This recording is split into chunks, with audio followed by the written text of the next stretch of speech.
سلاوة ويوقع تماشاوان راديو بير اف ام بالشخية فيني دام بحث خرابون داوين كده خطو برجن الكتريكي دا تشيبونا برز أكرم سليمان ربري قشتي الكتريكي لهرم الجزيرة لقل ما يدري تليفوني را صباح بخير. برز أكرم صباح بخير.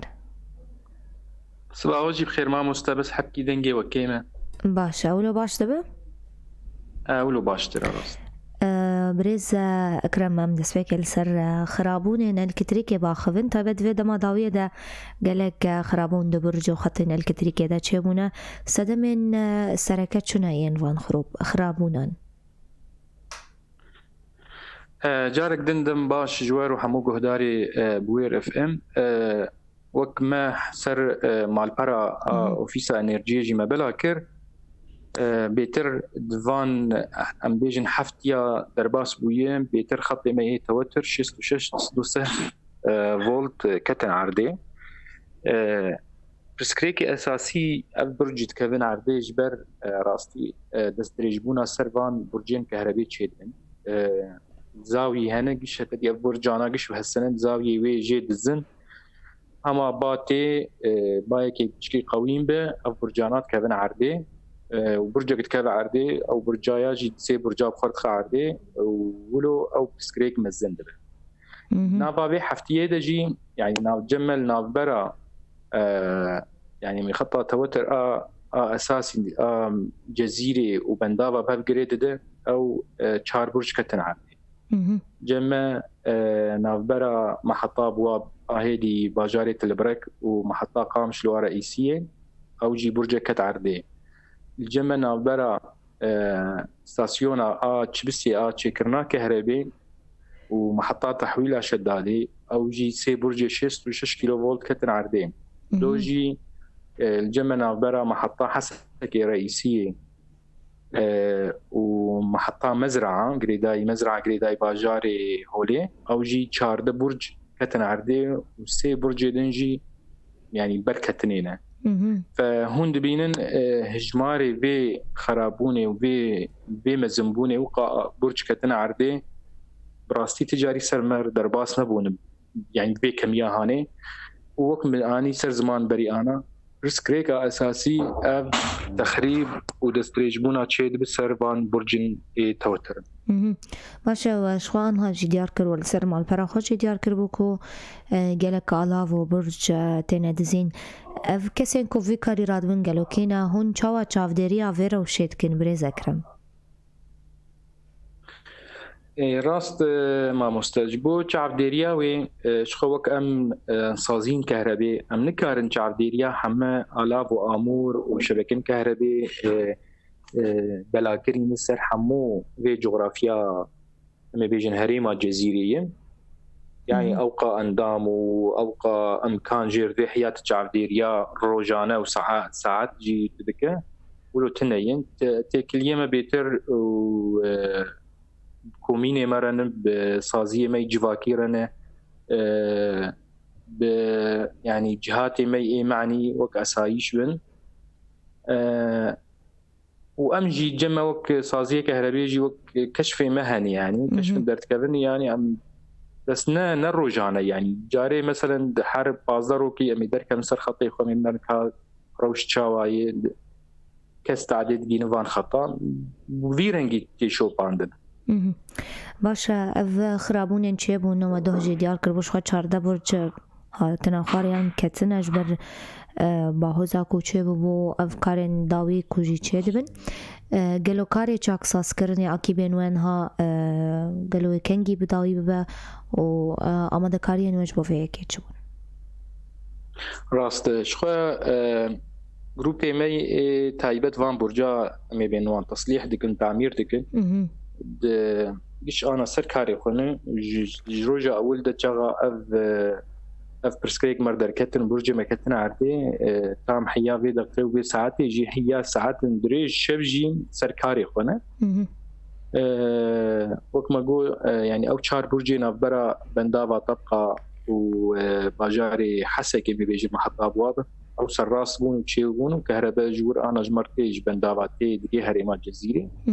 جمع برجك دنجي أو تصدوسه أو جهات سراس كرن إنا برا محطة بواب ومحطة قامش لو رئيسي أو جي بداوي بوم وأنا نافا أفروجا سيا جروبي ما سر خطة 6 كيلو فولت إنا برا منشأة ما بيجن جبسي ومحطات تحويل شدادي الورك هاردكن أم بهيبين أو جي نافارو كي بردروجا أو برسكريك جي أو خطانا جي حاضر ببن دمين الجمع بشتي بخطة يعني أف نافبرا جبسي وشدادي خلاص بد مين أف شارده برجي نافبرا حسكي ومزرعة كتنا وان شارة سركن وان تعمير كن باشا ما برسن پشتی وان خرابونن کوچه بونه ریجه یان کمیای الکتریکی یا کوته بلاف کرن لهرما جزیره چه قاسه بگشتیاج جو پندا وان جو محطیان یان جو جدرن الکتریکی چه قاسه دیگه هجا هرمه راست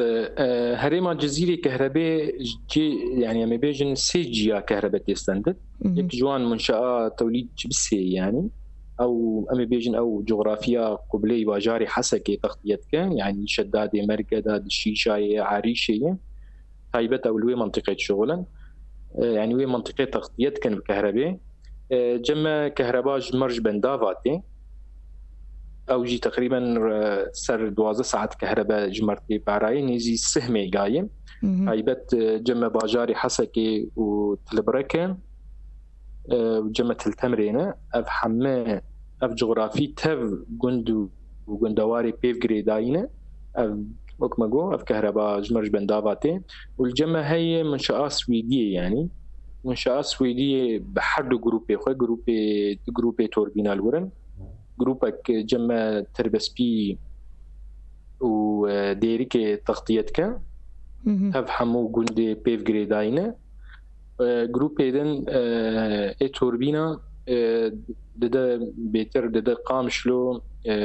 تلاغية تلحميسة دقيا عمود ودربيسيين والقركيلة جيجي وتلكوتشرجي تفهموا جندي بيف جريداينة يعني دروجي دام ببجن الهرم جزيرة تاني 12 ساعة الكتريك تبال أفكرن أري ما مستا يعني نولدي أنا منشأة سويدية 24 ساعات كهرباء تتشكرن منشآت شبسي 24 ساعات كهرباء تتشكرن جمع بندافا 12 ساعات كهرباء تي أو جهة إما بري أنا عني سرزمان لي بلادن جالبرتش هي تي بلا كرن طبعا البرجي نأنو روجي مثلا بحثا منشآت سويدية بكن كهرباء دقام شلو 24 ساعات كهرباء محطي قام شلو دهن بس ولاتي مشتركة كهرباء نبي 24 ساعة كهرباء يعني دقيقة أو بعراوي أو كهرباء جي تي بلا كرن يعني جينا 2 ساعات 3 ساعات والروشة فني دمينا زور سپاس برز اکرم سلیمان داوی داون خواستن چه ببیجن پیام و چیه؟ داوی دا متخوازن يعني مدنجي خبكين حمي ولاتيا حمي مشتركة كهرباء انه اف صازيا كهرباء خدمتك بشتيتك جبر ولو جيم يعني اركي حري مزن اي باراستنا الاف وامور وشبكه كهرباء ومحطم كهرباء نهو ارككي صازيا كهرباء تني ارككي حمي ولاتيايه اف يعني ما بيجن حمي صازية كهرباء تب آلاف وآمور وتشتن بيف جريداينة خدمتي قشتيني يعني أم بهيفين حمو كسي باراستنا منشآت كهرباء بكن أو جيب صازية الكتريكير يعني آلي كاربن حيا كاريبن لأنه برسكريكا حري مزن أنا أمبير درباز دبن وقال لكي دم صازية كهرباء دبن قال لكي امكاني مادي لي خرج دبن وداوي دجي انجام يتني او تشتي انا دسترجبونا لسر ام بيجن منشآت كهرباء تشيد يعني باش زور سپاس برز اکرم سلیمان رو برای کشتی الکتریکی لهرمان جزیره سپاس با واقعیان گهدار و تماشاوان ما بشتی و نافرین بردوام دکن